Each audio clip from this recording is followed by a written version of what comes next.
Hello everyone and welcome to another episode of the Product Coalition podcast. It's great to bring another guest forward for you for the Sydney-based podcast series. Gavin Ray, welcome. Thank you. Looking forward to talking about loving product management from the outside and the diverse experiences that have brought you into the world of product along your career. Looking forward to get stuck into that. First, I want to give a shout out and a thank you to Brainmates as the location host for this Sydney-based series. Brainmates is a product management training and consulting team based in Australia, New Zealand and Denver in USA. Find out more about Brainmates' 3-day course for product folks on the 9th of December in Denver at brainmates.com.au. If you've just discovered the Product Coalition, welcome. We're a global product management community that started out as a publication at productcoalition.com back in 2014. Product Coalition is a Slack community of over 5,000 product managers globally. It's free to join. Grab an invite at productcoalition.com. If you'd like to watch this podcast of Gavin and I, feel free to do so on YouTube. Search for Product Coalition and you'll find this one. And Product Coalition is funded 100% by community support. So if you'd like to support the podcast, the publication or the community, you can buy me a coffee at buymeacoffee.com/productco. Great to have you here, Gavin. Thank you. I'm looking forward to this. It's great to have a fellow Brit on board. Of course. We managed to slip two in the Melbourne series, one in the Sydney series, which is great. For all the guests, we've been kicking off with a Sydney pub quiz. So how long has Sydney been home for you, Gavin? About 5 years. 5 years. Yeah. Okay. All right. You're probably one of the sort of fresher Sydney siders that I've had on this. So let's get going. We're going to kick off with the Opera House. Average audience attendance of the Sydney Opera House. How many people, bums on seats, per year? 150,000. Good thing you're not in charge of ticketing. 2 million. Are you serious? Yeah. Yeah, wow. Yeah. Divide that by 365. It's quite a few. Yeah. Have you been into the Opera House? Yeah, I have actually. I actually went to watch a couple of gigs there. I went to see a Scottish comedian, Kevin Bridges. He was there, which was excellent. Right. Funnily enough, Dom, who was also on the show, saw a comedian as well in the Sydney Opera House. Seems to be more of a comedy venue than an opera venue, it seems, for a lot of people. Definitely. Brilliant. Okay, next up, we've got, let's see, between 1788 and 1792, how many convicts were living in Sydney? Wow. 1,000. Yeah, that's not bad. It's a better guess. It's 4,300. I'm happy with that guess. Sent over here for rather than incarceration back in Pommyland. Okay, lastly, there was once a famous painter that used to paint. It was permanently employed painting the Sydney Harbour Bridge. And he quickly became a very famous Australian celebrity. Who might that celebrity be that used to paint the Sydney Harbour Bridge? Yeah, wow.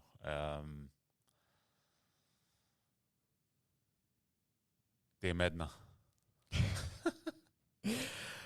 He's an entertainer. Mick Dundee, Paul Hogan. Oh, yeah, wow. There you go. Legend. He was actually, there was a Mick Dundee impersonator down at Circular Quay on the weekend. that got me photo taken with. So it's good to see that celebrity or that character still being milked by Australian tourism. That's good. Been a Sydney sider for 5 years now. What's your favourite spot by the water? We're out in eastern suburbs, so we're out Pagewood, next to Maroubra and Coogee and Bondi. So right, lovely. Beautiful part of the world. And my wife grew up in Maroubra, and that's actually my favourite beach. I love going to Maroubra. Take the kids down there, so yeah, I love it down there. Beautiful. It's funny, everyone who's been on this show has had a different spot. Yeah. So it's great. Everyone's got something personal to them, and so many for me to tick off. Yeah. What's your most favourite sort of meet-up or event or conference in Sydney? I try and get along to as many as you can, but having family can be difficult. Leading the product. Brainmates, what they do. Obviously, their conference, kudos to them. They do very well with that conference. I was at the latest one. I've been for the last few years. Right. And it's getting bigger and really slick organisation. I thought it was really good. I always go to that. Fantastic. There's a few product meetups we go to. we run a small one ourselves for product leaders, but yeah. There's lots going on. It's a good community. It's very tight. It's great to see, even just setting up this podcast series in Sydney, everyone sort of knows everyone or is one degree away in terms of connections. Yeah, it is a small world, small community for sure. Yeah, but it's nice that it's all warm and welcoming, regardless of competitors from consulting firms or any of that stuff. It's, of course. It's friendly, which is great.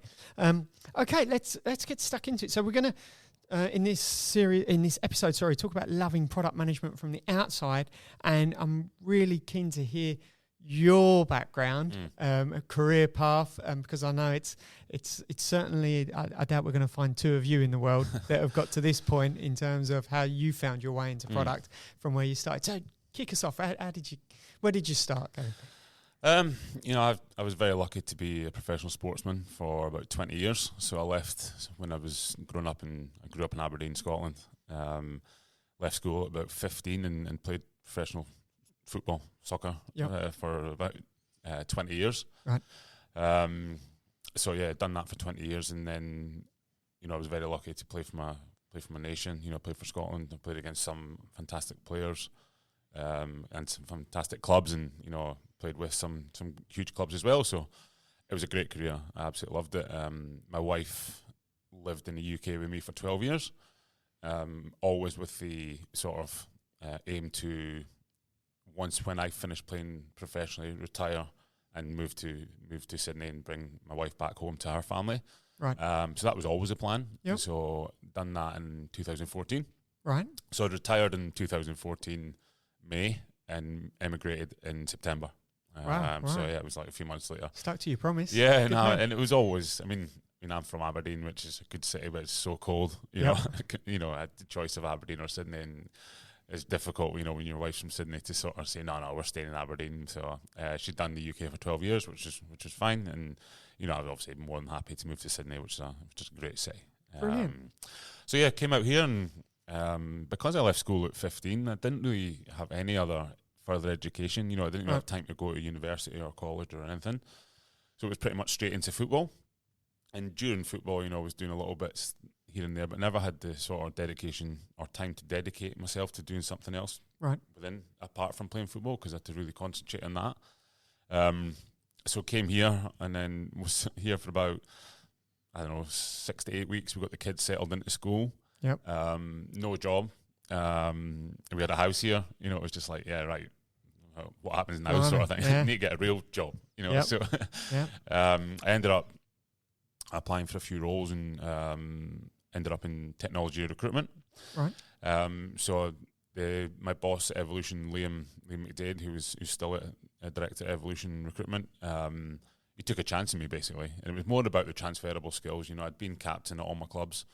The ability to sort of speak to senior stakeholders. He wanted me to work the project management and business analysis sort of desk. And I was like, more than happy to give it a bash. And it was really difficult, to be honest, because I never worked in an office in my life. Yeah. So I was like, went from, 2-hour days, 3-hour days playing sport as a job to full-time in an office, which was really difficult to get used to. I used to have to always take breaks and go outside and get some fresh air. Yeah. You become more accustomed to it and get used to it. But yeah, I ended up in technology recruitment for a project. And then, so I'd done that for about, I reckon it was about 14, 15 months, and then discovered product.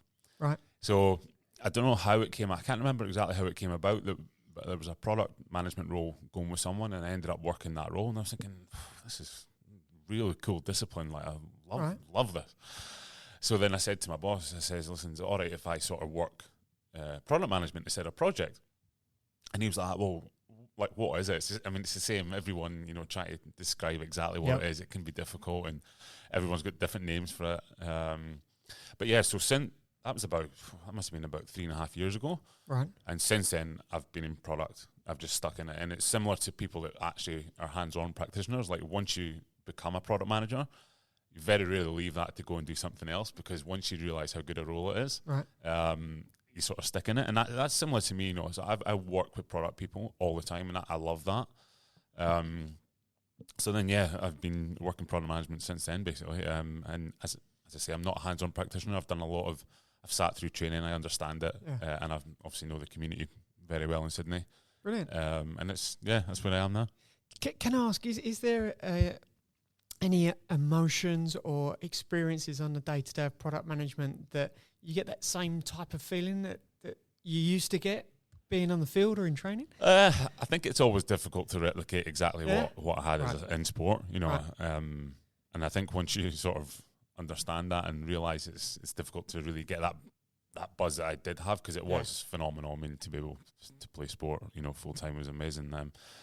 But seeing people with, the passion for their products that they brought to market, that still gives me a buzz. People are really passionate about their craft, and again, people that really want to enhance this community. I mean, that's what the company I work for now, TIGA, and what we run is exactly about that. It's about, it's a business. We are a business, of course, but we want to enhance the product community here in Sydney. Right. Our mothership back in France, I've done exactly the same there. They're very well renowned in Paris. Right. And we're trying to do the same here, and it's everyone within the product community is doing their bit to help that, and we just want to be part of that and try and help as well. Superb. So product management, as you mentioned, is so often assumed to be a product manager, a person embedded, lives and breathes and employed by an organisation. But consulting firms clearly add value for organisations that might otherwise not get products off the ground. Could you tell me a little bit about what's your view on the role a consultant can play in terms of delivering product management as a skill set, a mindset, and also, I suppose, product delivery and delivering products to market? Yeah, no, for sure. I mean, that's exactly, that's what we do now, and I'm very passionate about that, of course. Right. We, as a company, TIGA, we provide what we think expert product people to companies to help them with that product delivery, whether it's helping with the higher level, like frameworks and strategies and prioritization, whether it's that or whether it's actual hands-on practitioner of products and delivering the digital products. A lot of companies, there is pushback because they think it should be a full-time employee, and I obviously understand that. But within Sydney and I imagine a few places around the world, sometimes it's difficult to hire product people. Everyone's thinking the same, we're desperate for product people. So sometimes a client will, try and hire someone full-time and they just can't get someone, and then I'll reach out to them, or they'll reach out to me and say, listen, who have you got? And, why not take a product, somebody that's got really good expert product knowledge, that have normally 6 to 8 years product management experience across multiple domains, that can help you deliver your product. I mean, why not? I totally understand that, people would prefer full-time employees, understandable, and certainly ones that have got specific knowledge, whether it's in payments or, technical product management, understand that. But the actual skills of a product manager are definitely transferable. One of our product people can go into any sort of environment, add value quickly, and help them deliver a digital product. So there's definitely, advantages to using a consultant who we've vetted already, so you don't have to do that. You just basically give us a shout and we'll help you, I'm hearing you talking about you're helping them put their best foot forward in a lot of those instances, about getting it established, getting it right. How do you find then, as a consultant, pulling away from it? Yeah, it's a great question, and a lot of the people I speak to, daily, people are interested in what we do. I've got to sort of point that out, that they maybe won't see the full product life cycle from start all the way through to delivery, and then obviously feature enhancements and iterations. But what they will do is be able to add value quickly to a company and help them get on that next level and see lots of different domains quickly. Right. We've got one consultant that was 7 years at one company, 4 years at another, and in 1 year with us, he's had 4 assignments. Right. So he's seen 4 different products in 4 different domains in that time, and he's loving it. But you've got to have that mindset that is what you want to do. So yeah, I imagine there's definitely people out there that live, breathe, and love a particular vertical, and that's where they want to be. But Definitely. There's also those that want to diversify and be more T-shaped. Definitely. And also it can help with your career. Like, you can, do it for 2-3 years and see all these different products, see all these different things and where you want to maybe end up, get to that level, and then go and stick somewhere where you find a company that you really love their products and you want to help them and stay there for a few years. But, you know, in the meantime, the skills you can learn within that and within that time is definitely beneficial. When you're recruiting for product managers as a consulting firm, what are you looking for that's different to someone recruiting for a product manager as an employee? Yeah, you know, it's more about, so we look for people that have had multiple domain experience, knowledge previously. Strong stakeholder skills, of course. As a product manager, you should have that anyway. But it's more about that candidate really wanting to be a consultant, or, you know, knowing that they're going to be a consultant for that time, and open to that, like we say, about not maybe just specifying on one product for a long time, but a long time. And people that have got 6 to 8 years experience. So if you've got that, and then you're obviously looking for them to be, they want to be consultative. It's a very competitive market to try and find people, you know, in Sydney that have got all that going on and really want to be a consultant. So it's challenging for us, like it is for clients, of course. But, you know, there's some fantastic product people in Sydney, some fantastic product companies.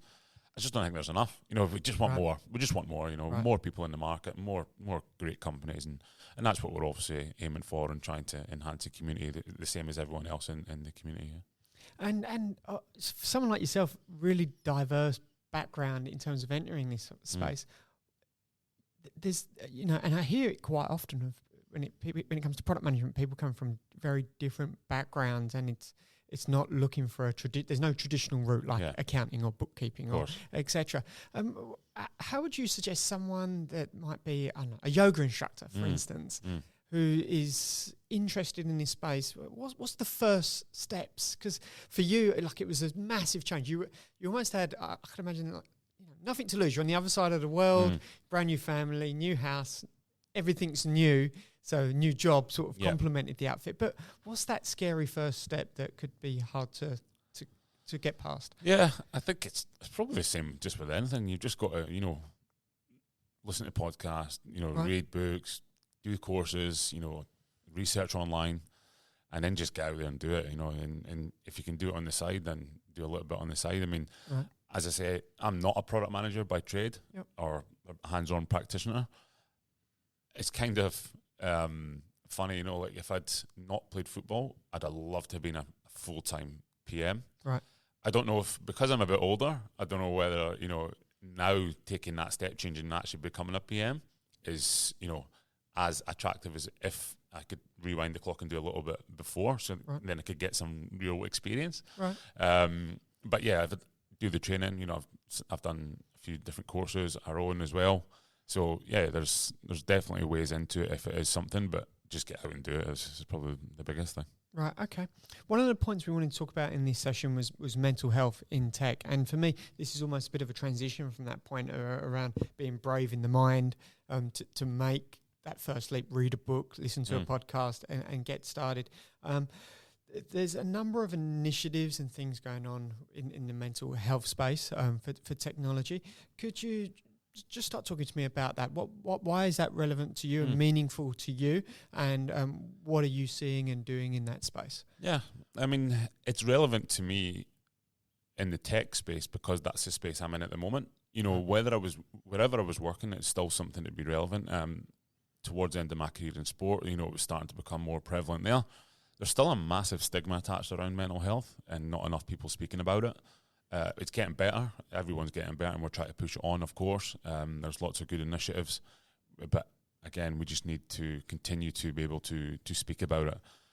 You know, I done a small presentation at one of our meetups, Product Leaders Club, a couple of weeks ago, just about my sort of inner circle of friends, colleagues, and business associates. And, you know, the percentage of people that I know have small mental health issues was big, you know, for a very small sort of group. And that's the only ones I know about. So, you know, that's the ones that are comfortable speaking to me and telling me about these things. And so there'll be more, you know, behind the scenes that are not willing to speak about it or not comfortable speaking about it yet. And that's something that I'd love more people to be open about. I don't know why, but I just feel compelled to try and help people that have got these issues. I was captain for every single team I was at some point, so I don't know if it was just like natural. I can speak to people, and I want to speak to people and try and help them. Yep. So we're gonna again. There's lots of initiatives, but I'd love to get another one out there where I'm going to meet with a few people in the tech community and just decide what's the best sort of approach, and how do we help. What can we do to set up? What can we set up to try and help people within the tech community? Because there's bound to be people struggling, and if someone wants to speak to me, confidentially, and I'd love to help someone, and just be a sounding board. It's similar to what I've done with the people, within my family and friends group. Is just tell them that you're there to sort of listen to them and speak to them if they need help, and if they want to chat about it, and even just doing that. Can help them massively, and that's something I think everyone is definitely trying to push mental health and the stigma away from it. But I think there's still obviously a long way to go. When I think about my own personal career experience, much like yourself, moving to the other side of the world, I know when I was at my most vulnerable, I would say, from a mental health perspective, was as a brand new immigrant, when you don't have that close, tight support network, mates down the pub who you can just tell you've had a bad week with, and so you tend to carry things around a little bit longer. Plus the whole experience of moving to a brand new country, it's if I think about like the first few months, it's way high. It's all brand new, and experience feels a bit like a holiday. And then all of a sudden it starts to feel like you get your tax file number and you're going to work, and it starts to feel more like just day-to-day real life. And you have then your first bad week in your new job, in your new country, and your new mates, and you don't have the depth of relationship to bounce off people. When I think about product management and as a job, it is so transient and so many people moving. I know who I've interviewed through the Product Coalition that have changed countries for jobs, etc. Is there anything that, with regards to moving to a new country and mental health, that you wasn't expecting, that you wish you could have thought about a bit more, or not worried about so much, etc.? I was quite lucky because my wife's Australian, so we had a support network here. So we had an actual people here. I had been to Australia since 2002, back and forth, every summer or every off season for me, every winter for Australia. But we had I had friends here already, so I was quite lucky in that side. Definitely, if you've not got that, it can be difficult. And there's lots of groups that are set up to help new people when they come to new cities and new countries. But I suppose it's being comfortable to go and again put yourself out there to be able to go and attend these sort of things if that's what you like. The biggest thing just now, the world's just so fast. Everyone's just so busy. Nobody really takes time just to themselves and just sort of look after themselves. And we're all guilty of it, myself included, of course. It's just there's just so much stuff going on. If you've got family and work and social life and social media, there's just so much going on. So it's about just trying to take time and just sort of relax and enjoy it, especially if you live in somewhere like Sydney in Australia, and just enjoy this beautiful country. It's such a good place to live. So we should really just be trying to enjoy it more. But I've never worked as hard in my life, you know what I mean? Okay. So I'm in the office early and then out late because Tiga as a company is a startup, and we're trying to obviously establish our brand here in Sydney. So it's long days, and you just got to. Sometimes I just say to myself, if it's not mission critical, just get out of the building. You know what I say to product managers, get out of the building and talk to your customers. Just get out of the building yourself and just go home and just chill. So look after you.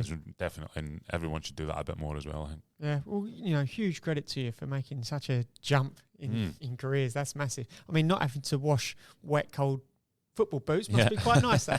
It's a long time since I've done that. In the YTS, they've actually stopped doing that. I don't know why they don't let the kids clean the boots of the adults or the pros. Really? The government banned it for some reason, where I had to go through it and clean the stand. But good discipline for sure. And I'm sure you don't miss frozen pitches on a Saturday or Sunday morning either. No, I mean, I've got twins and both of them play football, and sometimes I go and watch the games, and in the winter it can still be a little bit chilly, and I'm thinking, like, I've got to sort of check myself and say, listen, my mum and dad, when they were at home watching me in the winter, is a bit different to this. It's still a beautiful sunny day, I'm like, yeah, just got to relax and enjoy it. You become a big softie. Yeah, exactly. Thanks so much for talking through all things product from an outsider's perspective, for not being a practitioner, and a range of topics, Gavin. It's been great. No problem. Thank you. It's been great to hear from someone who's had such a diverse background and being able to make a leap into something. But I'm really happy for you that you found your people again twice in life. That's good to hear. Thanks everyone for listening to another episode of the Product Coalition podcast. Thank you to Gavin Rowe for joining us from Tiga, and thank you to Brainmates from a location hosting perspective. Hope you've enjoyed this Sydney-based episode of the Product Coalition podcast, and I look forward to sharing another guest with you soon. Thanks, Gavin. Thanks. Cheers, mate. Yep.